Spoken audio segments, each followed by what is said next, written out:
Ida B, Chapter 2. On my way out of the house, I grabbed a pencil and enough paper to make 4 good drawings and 1 mistake. In my right pants pocket, I stuffed some string to tie the sticks together for the rafts I build and send down the brook with notes attached to them saying things like, "What is life like in Canada? Please respond."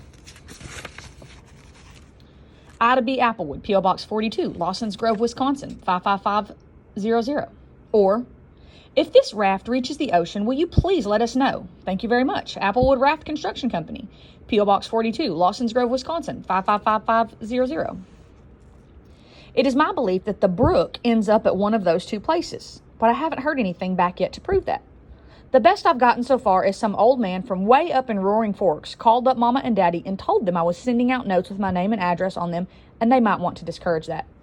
And a teacher from Myers Falls, which is the next town over, got a hold of one of my notes and made her whole class find out things about Canada. Boring things like there are 32 million people and some of Canada's main exports are timber and aluminum. And they sent all those facts and figures to me in an envelope. Mama made me write a thank you note back, so I drew a picture of a Canadian Mountie holding the Queen of England in his arms, and they're going over Niagara Falls on a wooden barrel, waving aluminum maple leaves, just screaming with glee. "Thank you very much for the information," I wrote. "Let's all hope they're having some fun over in Canada, too. Yours truly, Ida B. Applewood." So I had my string, my paper, Daddy's dog, and 3 pieces of bubble gum so I could blow a bubble as big as my face while being careful to keep it away from Rufus. Because the last time he got near one of those, we were cutting pink gum out of his fur for about a month after. And I headed out to the apple orchard. "Hello, Beulah. Hello, Charlie. Hello, Pastel," I said, which are some of the names I've given those trees. All of the apple trees were full of blossoms, and when you stood right in the middle of them, you could smell their prettiness. But not so much it'd bother you. I was already sitting down under Henry VIII, getting to work on a drawing I'd started the day before. It was the orchard after the harvest, with bushels of apples under all the trees.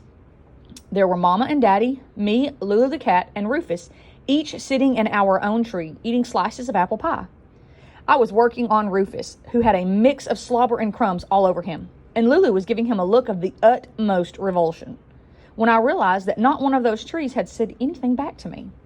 Now, some people might stop me right there and say, "Ida B, you could wait for eternity and a day, and you're not going to hear one of those trees talking to you, let alone a brook.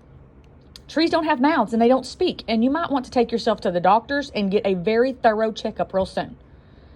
And after I took a minute to give my patience and forbearance a chance to recover my mouth from the rudeness that was itching to jump out of it, I would just say this: there's more than one way to tell each other things, and there's more than one way to listen too. And if you've never heard a tree telling you something, then I'd say you don't really know how to listen just yet. But I'd be happy to give you a few pointers sometime. So I gave those trees another chance to reply and hollered, "I said hello, everybody. Didn't you hear me?" But instead of the usual chorus of highs and hey there's, and Viola said, "How are you doing today, Ida B?" "I'm just fine on such a getting to perfect day," I said. Whoops, sorry. "What's the matter with everybody? Why are you all so quiet?" But they stayed silent, even the loud ones, especially the rude ones. "Hey, what's going on?" I yelled. Finally, I heard Gertrude whisper, "You tell her, Viola." "All right," Viola whispered back, very discreetly. Viola hemmed and hawed for a bit, though. "Well," she started, and she tried again until she finally got something out. "Ida B, how's everything going on at home? How's your But before she could finish, that punk Polly T was interrupting.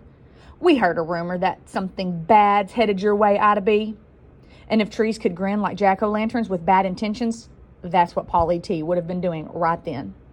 "And who told you that, Polly T?" I asked, because I didn't trust him with a thimbleful of water, let alone the truth. "I'm not revealing my sources," he said. "Did you hear something, Viola? How about you, Beatrice? Or is Polly T just talking out of his branches?" "Ida B, don't pay him any mind," Viola told me.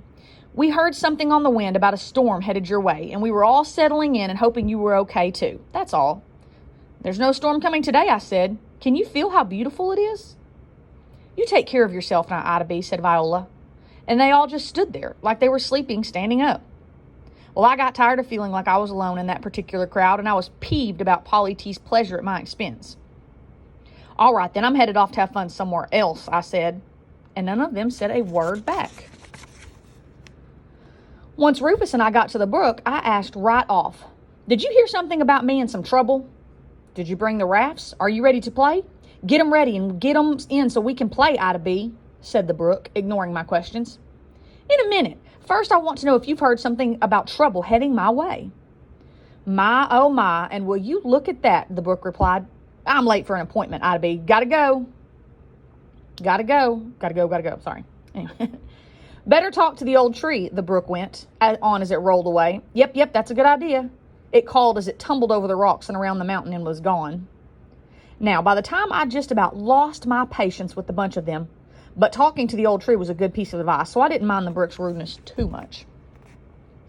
Rufus and I hiked up the mountain, which isn't really a mountain, but hill is just too tiny a word for it, till we got to the old tree that has no leaves and hardly any bark. The tree's bare and white, and people think it's dead, but it's not. It's just older than old. It hardly ever speaks, and even if it does, you often have to wait a while. But when it does, you want to listen because it's also wiser than wise, and it always tells the truth. Unlike some of the young trees that tell you what they think you want to hear or are just too clever. When we got in front of the old tree, I said, there's a rumor around that I'm in for some trouble. Now that's from Polly T, and you and I both know that his words worth about 2 fake pennies. But I was wondering if there's something I need to know. Then I climbed up into the tree's branches, and Rufus settled down at the bottom of the trunk. Whoops, this book is not cooperating. I rested my head on one of the limbs, closed my eyes, and got ready to listen with my insides, because that's what you have to do with that particular tree. I was sitting there for quite a while and not minding a bit. The branch against my face was warm and smooth, and it felt like a nothing could go wrong day. I was ready to believe that Polly T had just been working his mischief, when all of a sudden, I got a cold feeling inside of me, and I saw a dark cloud at the front of my closed eyes. And I got a message, but not in words.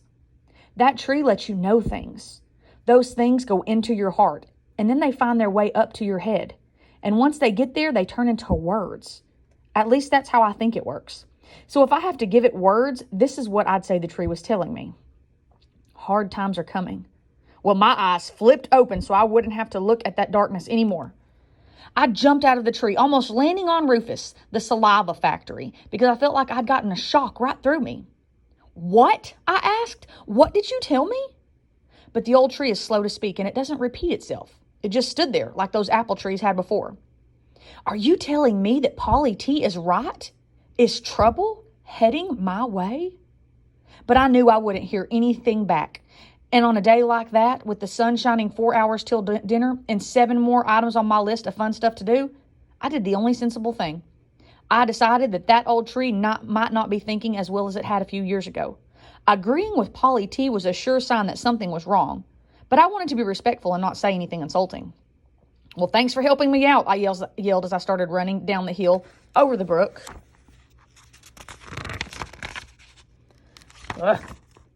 Through the orchard and all the way home. I finished my drawings in my room, safe and out of the way, just in case the storm did blow through. Except for a dinner that included lima beans and Brussels sprouts, nothing bad happened with that night or the next day. We did have a storm with thunder and lightning a couple of days later. It was a wild ruckus outside with leaves and branches blowing by and Lulu hiding under the bed trying to pretend she wasn't scared, just curious about those dust balls. And that, I believed, was what all those trees were talking about.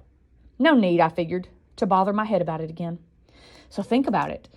I mean, obviously trees don't really talk, and this is a fiction story, so it's made up. But do you think in this story that there's something else heading her way, or do you think it's really just the storm?